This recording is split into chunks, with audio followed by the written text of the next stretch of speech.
जी आशीष जी नमस्कार। नमस्ते। नमस्ते। नमस्कार।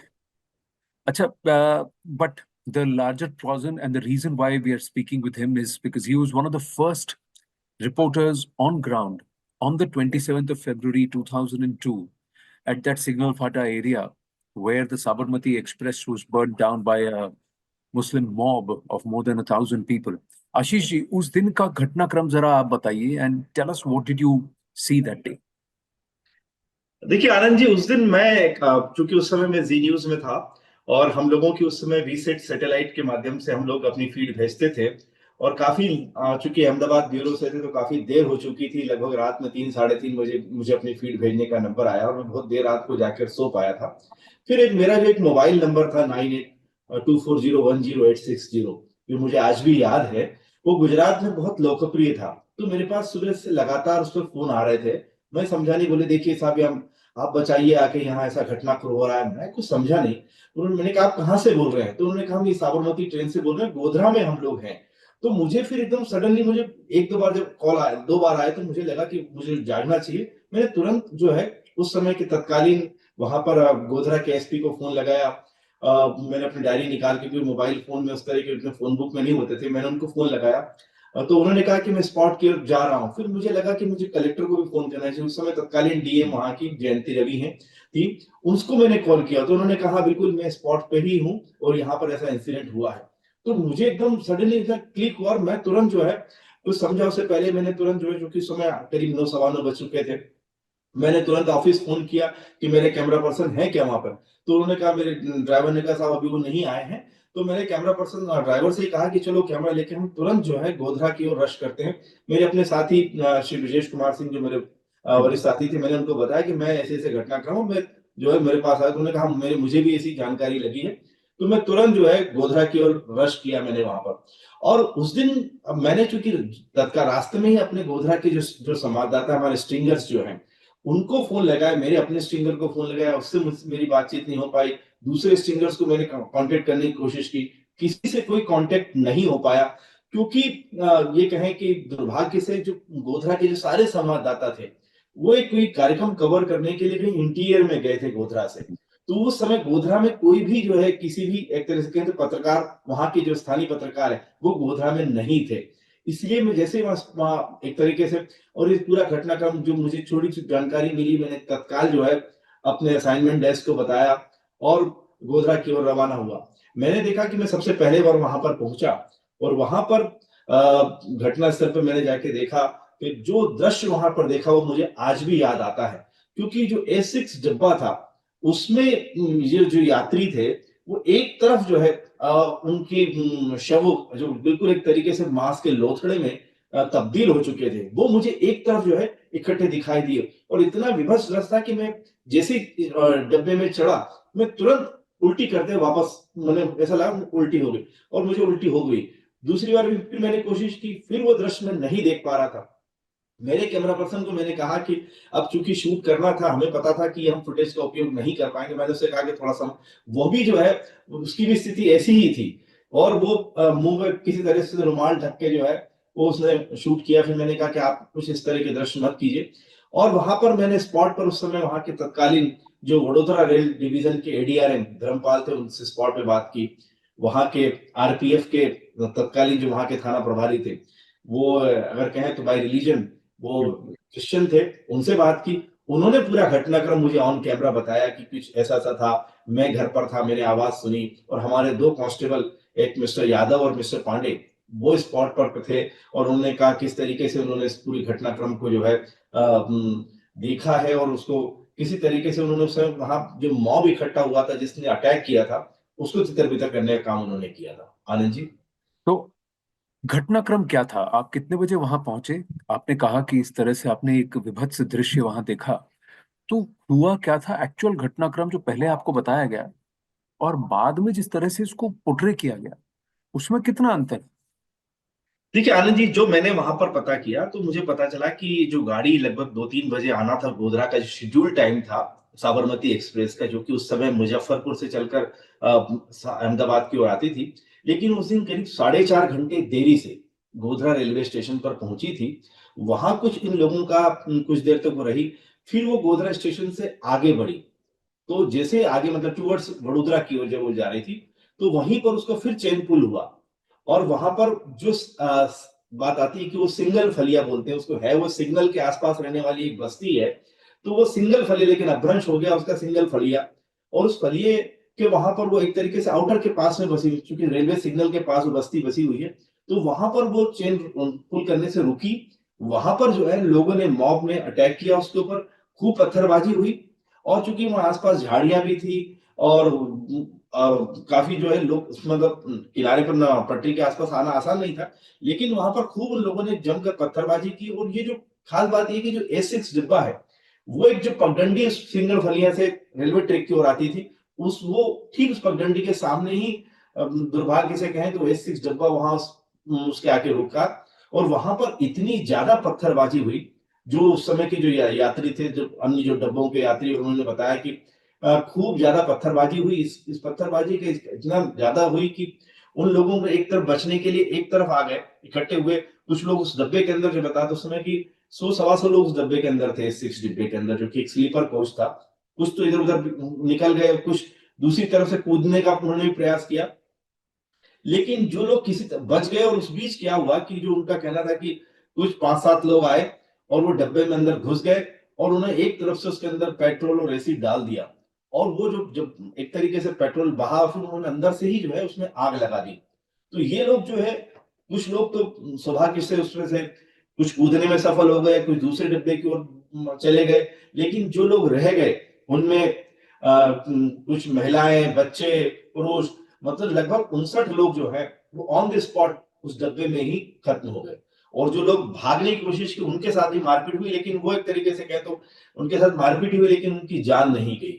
एक ये पूरा घटनाक्रम एक तरह से कहें तो ये A6 डिब्बा, ये दुर्भाग्य रहे इसके लोग कि जो गांव, जो फलिये से आने वाली जो आबादी है, वहां से आने वाली पगडंडी के ठीक मुहाने पर आ गया, और वो आने के जो सीधे लोग आए, वो सीधे उस पर उन्होंने अटैक किया। तो ये एक पूरा घटनाक्रम हुआ था। और जैसे मैंने कहा कि इस पूरी भीड़ को, जो मॉब आया था, जिस मॉब ने पत्थरबाजी की, उन लोगों को भगाने के लिए, जो उस समय मुझे आज अच्छी तरह याद है कि जो RPF के जो इंस्पेक्टर, उन्होंने कहा था कि हमारे जो ऑन ड्यूटी जो कांस्टेबल थे यादव, और उन्होंने, और मुझे ये भी बताया था उस समय कि हमने इसमें फायरिंग भी की थी। और एक कांस्टेबल का तो कहना था कि मेरी एक फायरिंग से जो मैंने जो फायर किया है, उससे मुझे लगता है कि एक मारा भी गया था जो आक्रमणकारी थे उसमें से। तो ये पूरा घटनाक्रम मुझे अच्छी तरह याद है, और मुझे लगता है कि उस समय, क्योंकि मोबाइल इस तरह के कैमरे वाले मोबाइल नहीं थे, और ना सिर्फ सोशल मीडिया नहीं था, सिर्फ और सिर्फ एक तरह से जो ऑन कैमरा हमने जो बाइट ली थी वही थी। और मैं उस समय, मुझे अच्छी तरह याद है कि पूरे घटनाक्रम के बारे में उस समय के जो ADRM धर्मपाल थे, उन्होंने ऑन कैमरा कहा था, और जो RPF के इंस्पेक्टर हैं, उन्होंने पूरा घटनाक्रम को बयां किया था। और उनका तो कहना था कि पूरा एक तरीके से उस समय एक अनाउंसमेंट हो रहा था, और वो वहां से उनको निर्देश दिए जा रहे थे कि आप ऐसा कीजिए। तो ये उस समय का मुझे जो पूरा घटनाक्रम ध्यान है, और मुझे पता है, क्योंकि ये जो पूरा सिग्नल फलिया जो है, पूरा इलाका जो है, ये वैसे भी एक इसका आपराधिक इतिहास रहा है, क्योंकि ये कोई पहली घटना नहीं थी। आपको ये आनंद जी बताना चाहूंगा कि गोधरा में सबसे लंबे समय तक कर्फ्यू रहा है पहले भी। और ये जो सिग्नल फलिया के लोग हैं, ये भले ही एक धर्म विशेष के लोग हैं, लेकिन इनका जो काम रहा था वो ज्यादातर रेलवे की कोयला चोरी करना। जो रेलवे की गुड्स ट्रेन होती हैं, उनमें जो सामान जाता है, खासकर कोयला है, तो जैसे गाड़ी के सिग्नल पे रुकी और ये तुरंत ऊपर चढ़कर जो खुली कंटेनर होते हैं रेलवे के, मालगाड़ियों के डिब्बे, उससे जो कोयला चोरी करने का काम, यानी लगातार ये इस इलाके में रहने वाले लोग जो है, ये एक आपराधिक मानसिकता के भी ज्यादातर लोग थे, जो इस तरीके से खासकर रेलवे में अपराधों को अंजाम देते। तो वहां पर अधिकांश तो घाची मुस्लिम रहते थे, ये कहा जाता है, और ये मॉब भी अधिकांश पूरा मुस्लिम समुदाय का था। लेकिन आप ये कह रहे हैं कि ये कोई इंस्ट्रक्शंस दे रहा था उनको, तो क्या आपके पास इतने तथ्य सामने दिख रहे थे कि ये S6 को ही क्यों चुना गया पगडंडी के अलावा? क्या ये बात थी कि इसके अंदर से फैजाबाद, अयोध्या का कोटा था, कारसेवक थे, किसी ने इनको इशारा किया कि इसी कोच को टारगेट करो? किस तरह के इंस्ट्रक्शंस थे? और फिर जब ये घटनाक्रम सामने से दिख रहा था कि किसी ने अंदर जा करके आग अंदर से लगाई, बाहर से पत्थर मारे, अंदर से आग लगाकर इनको जिंदा जला दिया, कई लोगों ने इसको झुठलाने की कोशिश की। क्या आप पर भी कभी ऐसा कुछ प्रेशर आया कि यार, जो मैंने देखा और जो मुझसे कहा जा रहा है या जो फैलाया जा रहा है, इसमें तो बहुत डिफरेंस है। देखिए आनंद जी, चूंकि मैं उस समय मैंने आपसे कहा कि प्राइमा फेसी हमें भी कल्पना नहीं थी कि बाद में इस पूरे घटनाक्रम को एक अलग मोड़ दिया जाएगा, एक अलग दिशा में ले जाने का प्रयास जो है अफसोस है कि कुछ हमारी अपनी मीडिया के भी लोग करेंगे और बाकी जो जो एनजीओ हैं और जो बाकी पूरे इंटरनेशनल जो पूरा एक रैकेट है वो इसको कोशिश करेगा। लेकिन जो मैंने महसूस किया, जो मैंने देखा सबसे ऑन द स्पॉट, जो मैं आपको बता रहा हूँ कि जो उस समय बताया कि न सिर्फ S6 में ही नहीं, जो अयोध्या से कार सेवा करके लौट रहे लोग हैं, वो बाकी अन्य डिब्बों में भी थे, S5 में भी थे, S7 में भी थे। और जैसे मैंने आपसे कहा कि ये उनका दुर्भाग्य था कि ये S6 डिब्बा जो है वो एक तरीके से कर्व में, मतलब वहाँ थोड़ा टर्न लेता है गोधरा रेलवे स्टेशन से जब बड़ोदरा की तरफ बढ़ते हैं, तो जो ये जो आउटर है, जो सिग्नल आता है वहां के बीच में, तो वो एक बस्ती से आने वाली पगडंडी उसके ठीक सामने आ रही थी। तो ये उनका दुर्भाग्य था कि चूंकि उनके लिए वो जो मॉब आया वो उस पगडंडी से आया और उनको जो सामने दिखा सबसे पहले उन्होंने S6 पे अटैक किया। अगर ऐसा ही ये डिब्बा S7 आके रुकता तो शायद उसमें भी अटैक हो सकता था, S5 में भी हो सकता था।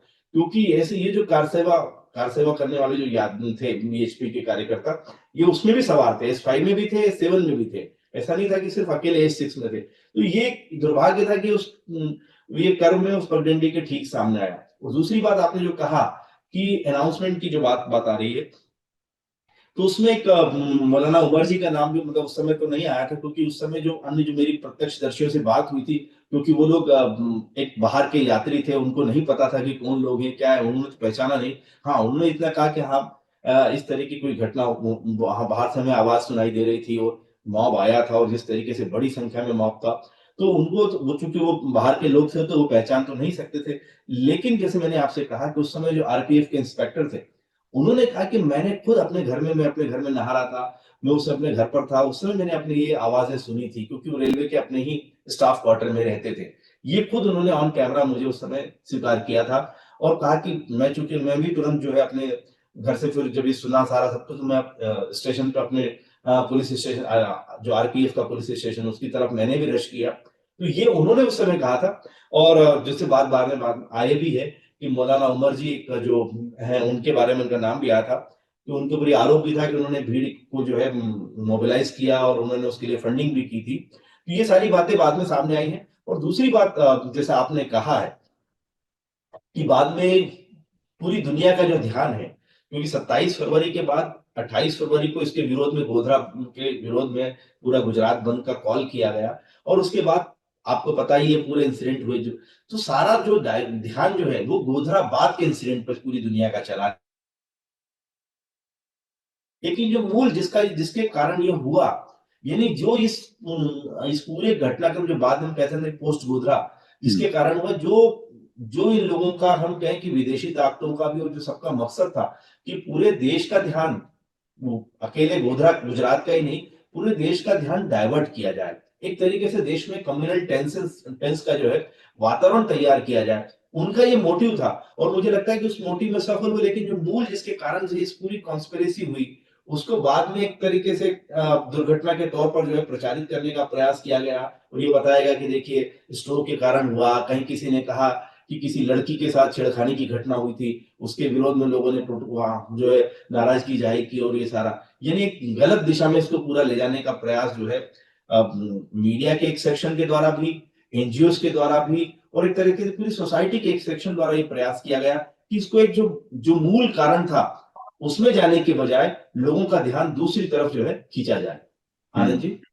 साबरमती रिपोर्ट जो हाल में पिक्चर आई है, उसमें कहीं ना कहीं ये भी दिखाने की कोशिश की गई है कि जो लैंग्वेज जर्नलिस्ट हैं, उनकी बात को दबा करके जो इंग्लिश लैंग्वेज या जो एलीट जर्नलिज्म की बात होती है, उन्होंने नैरेटिव को घुमाने की कोशिश की। और उन्होंने कहा देखो हमें पता है खबर क्या होती है, तुमको नहीं पता। ये कभी आपने खुद फेस किया है? क्या ऐसा हुआ था? देखिए आनंद जी, इससे ज्यादा मतलब हमसे ज्यादा कौन जानता है, क्योंकि हम तो लुटियंस, जो आप कहते हैं, आप लुटियंस जोन में भी वहां भी पत्रकारिता की हमने, और हमने ग्रास रूट पे भी पत्रकारिता की। हम तो जो है गुजरात में भी रहे हैं और देश के अलग अलग हिस्सों में भी पत्रकारिता की, और जो हमारे रूट्स हैं वो बहुत छोटी जगह से। तो कई बार जो खबरों की जो नैरेटिव को लेकर बात आती है कि खबरों को कि आप क्या जानते हैं खबर, हम चूंकि मैंने आपको ये बात ये कह सकता हूं कि गोधरा को ही न केवल सबसे पहले मैंने रिपोर्ट किया, गोधरा बाद के जो इंसिडेंट है, चाहे वो गुलबर्ग सोसाइटी हो, चाहे नरोड़ा पाटिया हो, चाहे सरदारपुरा हो, हर जगह जो मैंने गोधरा गोधराबाद हर जगह मैंने पहले जाके स्पॉट पर रिपोर्टिंग की। तो मैं उस दोनों को समझता हूँ कि जो भी कुछ हुआ, देखिए गोधरा के बाद जो कुछ हुआ वो भी गलत हुआ, और गोधरा में जो हुआ उसको उसको भी मानना चाहिए कि जो कॉन्स्पिरेसी हुई उसको भी स्वीकार करना चाहिए। मतलब अगर बाद में गलत हुआ तो जो जिसके कारण हुआ हम उसको इग्नोर नहीं कर सकते। तो आप ये जो कह रहे हैं कि बिल्कुल, कि कई बार ये जिस तरह का नैरेटिव जो है, हम दिल्ली में बैठ के जो लुटियन जोन में बैठ के वो जिस तरह का हम कहते हैं खान मार्केट गैंग, जिसको प्रधानमंत्री जी कहा करते हैं, तो वो एक कहीं ना कहीं कि उनके लिए लगता है कि ये जो चीजें हैं वो गलत है। और मतलब खबरों के लेकर जो सिलेक्शन को लेकर वो कहीं ना कहीं एक तरीके से जो सिलेक्टिव होते हैं, वो जो है वो दर्द जो है आज भी मुझे है। और मुझे हमेशा इस बात का दर्द रहता है कि मैं इतने लंबे समय तक मीडिया में मैंने काम किया और अभी भी लगातार इस क्षेत्र से जुड़ा हुआ हूं। तो कई बार ये जो गोधरा का सच जो मैंने अपनी नजरों से देखा था, वो आज 22.5 साल बाद अब कम सही, लेकिन धीरे धीरे दुनिया के सामने आ रहा है। तो मुझे इस बात का संतोष है कि कम से कम आज कोई एक बड़ा सत्य जो है वो दुनिया के सामने आया है। हालांकि अभी भी मुझे इस बात का मलाल है कि भी कई सारे लोग जो वास्तव में गोधरा के दोषी हैं, उनको अभी तक सजा नहीं मिली है। लेकिन मैं उम्मीद करता हूं कि जो सुप्रीम हम्म। कोर्ट में जनवरी 2025 में इसका फिर से हियरिंग शुरू होने वाली है, तो एक फाइनल जो वर्डिक्ट आएगा, तो वास्तव में दोषी लोगों को जो सजा मिलेगी, तब मुझे लगेगा मुझे वास्तव में मेरा जो जो मैंने जो काम किया था वो एक तरीके से जो मैंने रिपोर्टिंग की थी और उसमें वास्तव जो पीड़ित लोगों को है न्याय अब मिल पाया है।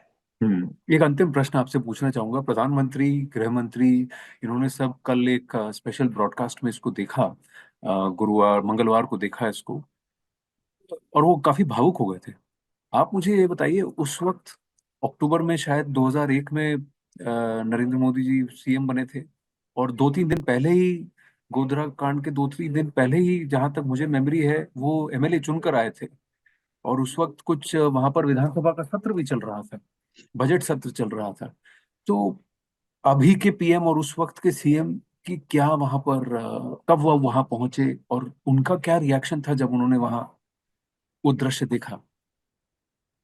बिल्कुल आनंद जी, हम बात आपने जैसे कहा कि वो 7 अक्टूबर 2001 को गुजरात के मुख्यमंत्री चुने गए थे, और जनवरी 2002 में वो राजकोट 2 असेंबली कॉन्स्टिट्यूंसी से विधायक निर्वाचित हुए थे। और 27 फरवरी 2002 को ही गुजरात के जो मुख्यमंत्री रहते हुए उनका पहला बजट उन्होंने उनकी सरकार ने रखा था। तो ये उनके मुख्यमंत्रित्व काल का पहला बजट था उसी दिन, 27 फरवरी 2002 को ही उनकी सरकार ने अपना बजट रखा था। और मुझे अच्छी तरह याद है क्योंकि मैं वहां पर पहुंच गया था, और उस बाद में प्रधानमंत्री जी नरेंद्र मोदी जो समय तक वहां के गुजरात के तत्कालीन मुख्यमंत्री थे, वह भी वहां पहुंचे थे। और मैं स्पॉट पर था, मुझे अच्छी तरह याद है कि वहां पर कुछ लोगों ने, जो अन्य ट्रेन के यात्री हैं, उन्होंने उनसे गुजराती में भी कहा कि साहब ये कैसे हो गया, आपके शासन में कैसे जो है वो हिंदू मारे गए हैं। मुझे बहुत अच्छी तरह याद है, पूरे स्पॉट पर मैंने भीड़ को थोड़ा सा तितर बितर भी उस समय किया था, क्योंकि उस समय टेलीविजन जर्नलिस्ट के लिए बड़ा सम्मान हुआ करता था। मैंने उन लोगों का हटी हटी आप हटिए। और मुझे अच्छी तरह याद है कि प्रधानमंत्री जी की आंखों में गुस्सा दिखाई दे रहा था। उन्होंने कोई कोई रिएक्शन उस समय नहीं दिया था। मुझे अच्छी तरह याद है, उन्होंने कुछ नहीं बोला था। वो पूरी चीजों को, पूरे घटना स्थल को उन्होंने बहुत बारीकी से मुआयना किया था, बहुत बारीकी देख रहे थे। और उस समय उन्होंने कुछ भी, कोई रिएक्शन नहीं दिया था। मतलब मुझे उनके अंदर एक आंख के अंदर जो है गुस्सा दिखाई दे रहा था उनके अंदर। और वो बहुत एक तरह भावुक थे उनके अंदर, उनकी जो पीड़ा जो है उस समय, मतलब मैं समझने का मैंने प्रयास किया कि उनके अंदर क्या एक तरीके से एक ज्वार उठा हुआ था। और फिर वो उस पूरे घटनाक्रम के बाद, वहां से घटनास्थल से आने के बाद, वो वहां के कलेक्टर ऑफिस भी गए, डीएम ऑफिस में। वहां पर उन्होंने कुछ लोगों से चर्चा की, डीएम कलेक्टर के साथ, एसपी के साथ अलग से मीटिंग भी की, वहां पे रहे। तो वो एक गुस्सा उनका समझ में आता था, क्योंकि उनको एक दर्द, जो मुझे लगता है कि हमें इतनी बड़ी पीड़ा है, उस पीड़ा को उन्होंने एक तरीके से बयां नहीं होने दिया, लेकिन अंदर ही अंदर उनकी पीड़ा को मैं समझ सकता था कि किस तरीके से वो, उनको बुरा लग रहा था कि एक उन्होंने मुख्यमंत्री की जिम्मेदारी संभाली, और एक उनके कार्यकाल के बाद एक पहला घटनाक्रम हुआ। और कहीं ना कहीं वो मुझे ऐसा लगता है कि वो उस समय बहुत उससे अपने आप को जोड़ रहे थे, बहुत कनेक्ट कर रहे थे, क्योंकि वो एक पूरे हिंदुत्व आंदोलन के एक तरीके से पोस्टर बॉय भी रहे हैं। उन पूरा एक पूरे एक उनकी ये समझ में आता था कि ऐसा लग रहा था कि वो अपने परिवार के लोगों को उन्होंने खोया है, उस 59 लोगों को जो खोया था। तो ये दर्द उनके समझ में आ सकता था। उसके बाद जो पूरे घटनाक्रम हुआ है, और उन्होंने एक बहुत अच्छी बात, बार बार मैं पूरे, क्योंकि गोधरा के बाद भी लगातार जो घटनाक्रम हुए उससे भी उनका दर्द समझा सकता है। और जो बाद में जो उनको भी बहुत खराब लग रहा था, क्योंकि जिस तरीके से गुजरात की बार बार बात आती है, तो जैसे मैंने कहा कि गोधरा में सबसे लंबा कर्फ्यू रहा था, गोधरा का भी अपना एक संवेदनशील इतिहास रहा है, वैसे ही हम गुजरात की भी बात करें, लोग भूल जाते हैं कि अहमदाबाद का एक कम्युनल हिस्ट्री रही है। गुजरात में बहुत अरसे से है सांप्रदायिक दंगे होते रहे थे। और एक अच्छी बात ये कि ठीक अगर हम बात करें तो 28 फरवरी और उसके जो 27 फरवरी के बाद तो गुजरात में जो सांप्रदायिक दंगे हुए, लेकिन उसके बाद जब तक नरेंद्र मोदी जी गुजरात में मुख्यमंत्री रहे, फिर कभी कोई सांप्रदायिक हिंसा जो है प्रधानमंत्री जी ने अपने राज्य में, कार्यकाल में, अपने राज्य में नहीं होने दी। और लगातार आप तब से देखते हैं गुजरात शांत है। नहीं तो ये गुजरात में, अहमदाबाद में हर बार लगभग जगन्नाथ यात्रा जुलाई में होती थी, हर बार कहीं ना कहीं कम्युनल टेंस जो है, जो वातावरण जो है बिगड़ता था, टेंस होता था। ये इतिहास रहा है गुजरात का। अब हम 85 में माधव सिंह सोलंकी के जमाने की बात करें तो तब भी बहुत दंगे हुए लगातार लंबे समय तक गुजरात में, और ये लगातार दंगों का इतिहास रहा है गुजरात के अंदर। लेकिन एक अच्छी बात है कि ये 27 फरवरी की जो एक घटना है, उसके बाद जो जो कुछ रिएक्शन में जो कुछ हुआ गुजरात में, उसके बाद से आज तक गुजरात में कोई सांप्रदायिक हिंसा नहीं हुई है। ये प्रधानमंत्री मोदी जी के कमिटमेंट को दिखाती है कि उन्होंने इस पर एक सख्ती से जो है अंकुश लगाया गुजरात के अंदर। और आज कह सकते हैं कि गुजरात एक तरीके से, जो कभी सांप्रदायिक दंगों का एक प्रमुख सेंटर रहा था अहमदाबाद, आज वो पूरी तरह से एक शांत शहर के तौर पर हम उसको पहचानते हैं। कई लोगों का ये कहना है कि सीएम ने ही ये करवाया, गोधरा को अंजाम इसलिए दिया ताकि पोस्ट गोधरा भी हो सके। और कहा जाता है इसीलिए कहीं ना कहीं इनको मौत का सौदागर कहा गया। उसके बाद की पॉलिटिक्स तो आप जानते ही हैं कि किस तरह की बात कही गई। तो कभी ऐसा लगा कि शायद इनका रोल इसमें हो सकता है? जो लोग ये कहते हैं कि सब कुछ इन्होंने ही कहा है, इनको सब पता था, ये तो सीएम है, इनको सब पता था, उनको आप क्या कहेंगे? मैं उनको नासमझ कहूंगा। और सिर्फ, अगर आप कहें कि तो मौत के सौदागर, तो वो सिर्फ वोट के सौदागर है, भावनाओं को भड़काने का काम करने वाले लोग हैं। एक राज्य का मुख्यमंत्री जो इतना संवेदनशील हो सकते हैं, मुझे नहीं लगता है कि उन्होंने कभी इस तरह का विचार भी किया हो। और ये सारी बात उसके बाद पूरी सारी इन्वेस्टिगेशन में साफ हो चुका है कि किसकी क्या भूमिका थी। वो गुजरात सरकार की इन्वेस्टिगेशन में सामने आ चुका है कि किस तरीके से अमन गेस्ट हाउस में बैठकर योजनाएं बनाई गई, किस तरीके से कश्मीर से भी लोग आए, किस तरीके से उनका पाकिस्तान से ट्रंक कॉल के माध्यम उनका कनेक्शन भी साबित हुआ है। और गुजरात पुलिस की जो सारी इन्वेस्टिगेशन है, उसको अंजाम देने वाले न केवल हिंदू पुलिस ऑफिसर, उसमें नोएल परमार जैसे क्रिश्चियन पुलिस ऑफिसर, कुछ मुस्लिम पुलिस ऑफिसर्स भी इस पूरी इन्वेस्टिगेशन में इन्वॉल्व रहे हैं। और हम ये देखते हैं कि जहां जिनके के खिलाफ कोई सबूत नहीं मिले, कुछ कश्मीरियों के खिलाफ सबूत नहीं मिले, तो उनको एक तरीके से क्लीन चिट भी दी गई, उनको उनके खिलाफ कोई चार्जशीट भी दाखिल नहीं की गई। और पूरी इन्वेस्टिगेशन को, गुजरात पुलिस की इन्वेस्टिगेशन को, जिसको बाद में सुप्रीम कोर्ट ने जो एसआईटी बनाई थी 2008 में, एसआईटी गठित की थी, उसमें आर के राघवन जी थे, डॉक्टर सतपति थे, जैसे बड़े बड़े जो पुलिस सीनियर पुलिस ऑफिसर्स थे, उनकी एसआईटी ने भी गुजरात पुलिस की इन्वेस्टिगेशन को ठीक माना और कहा कि बिल्कुल ठीक दिशा में जांच हुई है, कहीं कोई संदेह उनकी जांच पर नहीं किया। उस पूरी इन्वेस्टिगेशन में ये साफ हुआ। और तो और, आप अगर हम जो ये आरोप लगाते हैं उनको, जाबिर बिन यामीन बेहरा की जो सेक्शन 164 के तहत उनका जो उसका खुली अदालत के अंदर जो एक कबूलनामा रहा, उसको भी सुनना चाहिए कि यहाँ ये गलती हुई है, हमसे, उसने रोते रोते एडमिट किया। यानी कोई बिना किसी दबाव के, और आज इतना लंबा समय बीत चुका है, अगर किसी पे कोई दबाव होता, उसके में 2004 में केंद्र में सरकार कांग्रेस की बन चुकी थी, उसके में अगर कोई दबाव होता तो शायद मुझे लगता है कोई आरोपी अपने आप को ये स्वीकारता नहीं। उन्होंने माना कि हाँ, हमसे ये हुआ है, हम सब लोगों ने इस तरह की अंजाम दिया है।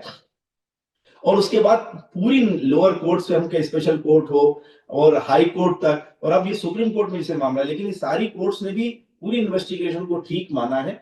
सच पूरी दुनिया के सामने आ चुका है। आपको ये पता है कि इसको इस तरीके से झुटलाने के लिए, एक्सीडेंट साबित करने के लिए 2004 में लालू प्रसाद यादव जी ने, क्योंकि जबकि नानावटी शाह कमीशन आयोग जांच कर रहा था, फिर भी जो है यूसी बनर्जी कमीशन रेलवे की ओर से अलग से बनाने की प्रयास किया। हालांकि वो एक तरीके से कहें तो बाद में उसको ठीक जो है कमीशन ऑफ इंक्वायरी एक्ट में, चूंकि एक मामले की जांच एक आयोग कर रहा है, तो दूसरा आयोग, उसकी दूसरे आयोग का गठन नहीं कर सकते हैं। इस वजह से उसको गुजरात हाईकोर्ट ने कैश कर दिया, कहा कि नहीं, आप यह आयोग जो है उसको भंग कर दिया। तो प्रयास लगातार यही हुए, ये बताने की कोशिश की गई कि ये जो है ये एक एक्सीडेंट था, या फिर जानबूझकर जो है इसको हाथ से एक तरीके से, तो ये उल्टी कंस पे आप कहते हैं, जैसे आपने कहा प्रधानमंत्री मोदी जी पर आरोप लगाते हैं, तो ये लोग मतलब ये वैसा ही काम है कि आप जो है उल्टा चोर कोतवाल को डांटे। तो ये सारी सिर्फ तरीके सिर्फ प्रधानमंत्री मोदी, उनकी सरकार जो उस समय गुजरात के मुख्यमंत्री थे, बीजेपी, पूरे संघ परिवार को बदनाम करने की कोशिश की गई। लेकिन आज दुनिया के सामने पूरी तरह से सच सामने है, दूध का दूध और पानी का पानी हो चुका है।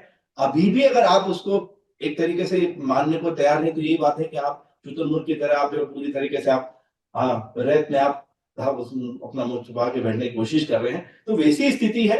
ये वैसा ही काम है जो आप लगातार जो पूरा एक नैरेटिव जो है गढ़ने का काम आज भी कुछ लोग ये करते हैं कि हम जो भी कुछ, अभी आप बांग्लादेश को देखकर देखें, लगातार हिंसा हो रही है, सब कुछ हो रहा है। आप गाजा पे इशू खड़ा करते हैं, जरा सा एक व्यक्ति होता है, लेकिन इतना बांग्लादेश में हिंदुओं पर आज इतना अत्याचार हो रहा है, इतने लोगों की हत्याएं हो रही हैं, लेकिन आप सब लोग पूरे सारे एनजीओ हैं, ये पूरी सो कॉल्ड जो मानवाधिकार संगठन है, उनके मुंह पर दही जमा हुआ है। ये तो पूरा आप खुद समझ रहे हैं, पूरी दुनिया के सामने अब धीरे धीरे हम आम आदमी को भी समझ में आने लगा है कि किस तरह के ये लोग जो हैं पूरे सिस्टम पर हावी हैं। ये जो खान मार्केट गैंग है, ये जो लुटियंस जोन की जो पूरी गैंग, लुटियंस मार्केट गैंग जो है, ये पूरी तरह से पूरे सिस्टम पर हावी है।